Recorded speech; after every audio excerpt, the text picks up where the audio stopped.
Cermin ajaib. "Semi, jangan memberenggut begitu," ujar ibu. "Kau jadi kelihatan jelek sekali." Semi mendongakkan wajahnya. Kata ibunya, ia berwajah jelek sekali. Dahinya berkerut-kerut seperti kakek-kakek dan mulutnya cemberut. "Mengapa sih kau selalu memberengut?" tanya ibu. "Seharusnya kau bergembira dan sabar, tidak muram dan pemarah seperti itu. Ibu tak tahu bagaimana jadinya kalau kau sudah dewasa nanti." "Ya, seperti orang lain," saut Semi marah. "Tak mungkin," ibu berkata. "Wajah seseorang itu terbentuk pada saat ia masih kecil. Kalau sekarang saja kau sudah begitu, pasti kelak kau jadi orang yang berwajah jelek dan pemarah. Karena itu, bergembiralah Semi, tersenyumlah sedikit, dan bersikaplah yang manis dan menyenangkan. Jangan selalu memberenggut dan marah-marah." Semi tak percaya bahwa wajah seseorang terbentuk pada masa kanak-kanak. Ibu mengada-ngada, pikirnya. Padahal yang dikatakan ibu Semi itu memang benar adanya. Pada suatu hari, Semi bertemu dengan kakek mata biru. Matanya berwarna biru jernih seperti langit. Wajahnya kemerah-merahan dan selalu tersenyum. Semua orang menyukai kakek mata biru. Begitu pula Semi. Ia menyukai kakek mata biru karena lelaki tua itu selalu riang gembira. "Halo, sapa kakek mata biru sambil berhenti di dekat Semi. "Kau masih saja suka memberengut dan cemberut. Alangkah sayangnya wajahmu akan jadi buruk jika kau tua nanti." "Ibuku mengatakan begitu juga," ucap Semi. "Katanya wajah seseorang terbentuk ketika ia masih kecil. Tapi itu tidak benar kan, kakek mata biru?" "Tentu saja benar," saut kakek mata biru. "Ikutlah ke rumahku." "Sebentar saja, Semi. Aku punya cermin ajaib. Pada cermin itu, kau bisa melihat bahwa yang dikatakan ibumu memang benar. Wajah seseorang terbentuk pada masa kanak-kanaknya." "Cermin ajaib!" Menarik sekali kedengarannya. Semi berjalan ke samping kakek mata biru dengan hati yang berdebar-debar. Kakek mata biru mengajak Semi masuk ke dalam rumahnya yang mungil tetapi rapi dan bersih. Sampainya di dalam, kakek mata biru menunjuk pada dinding yang berwarna gelap.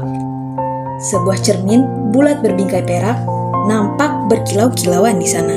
"Nah, pandanglah dirimu dalam cermin itu sambil mendengarkan kata-kataku," ujar kakek mata biru. "Ayo, kau akan menyaksikan sesuatu yang aneh." Maka Semi berjalan mendekati cermin itu dan berdiri di depannya. Mula-mula tak nampak sesuatu olehnya, sebab ada semacam kabut yang bergerak-gerak menutupi permukaan cermin itu. Tetapi kemudian kabut itu menghilang, dan Semi pun melihat pantulan wajahnya di sana. "Lihatlah wajahmu," kata kakek mata biru. "Sebenarnya wajahmu bisa nampak sangat manis, sebab kau mempunyai sepasang mata yang bagus bentuknya dan berwarna coklat. Bentuk bibirmu indah, hidungmu mancung, dan rambutmu bergelombang." Yang dikatakan kakek mata biru memang benar. Semi bisa kelihatan sangat manis dan tampan bila tidak memberengut dan cemberut.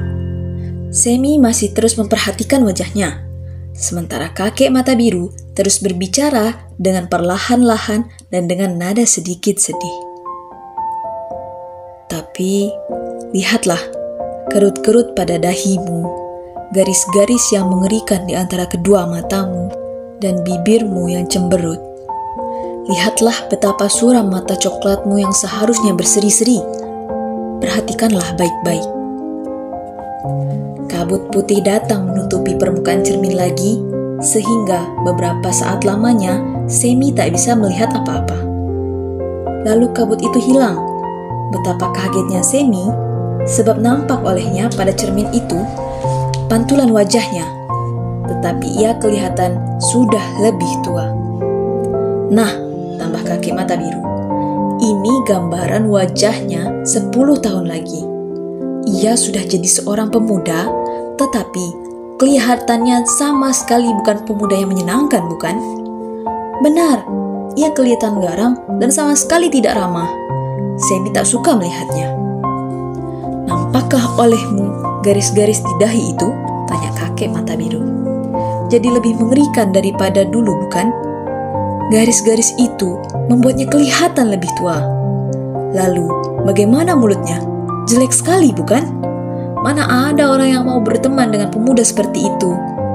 Tak mungkin ada yang mau, ujar Semi. Aku tak suka melihat wajahnya. Itu bukan aku, kan? Kakek mata biru tidak menjawab. Sekali lagi, kabut datang menutupi cermin. Semi memasang mata. Apa yang akan nampak setelah ini? Kabut pun hilang. Dan pada cermin itu nampak sebuah wajah.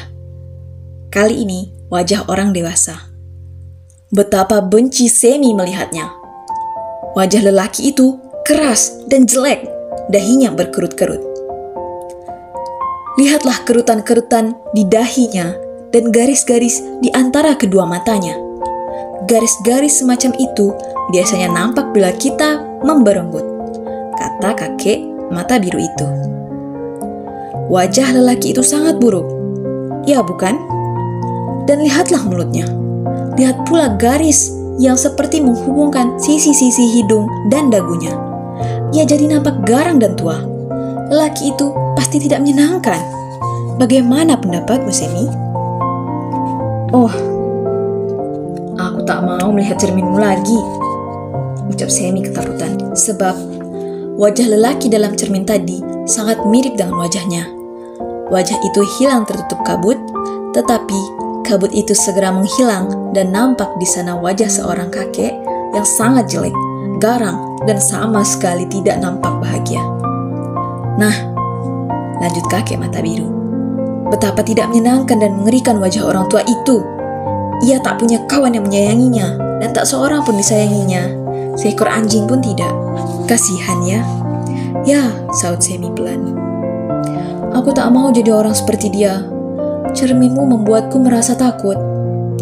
Oh, kakek mata biru. Orang-orang di cermin tadi bukan aku, kan? Kelihatannya iya, jawab kakek mata biru. Suaranya sedih. Orang bisa membentuk wajahnya sendiri. Begitu pula hidup kita. Bahagia atau tidak, itu tergantung pada kita sendiri. Bukankah garis-garis dan kerutan-kerutan pada dahi orang-orang tadi persis seperti garis-garis dan kerutan-kerutan yang ada pada dahimu sekarang? Garis-garis dan kerutan-kerutan itu akan terbawa hingga kau tua nanti, hingga kau dewasa nanti.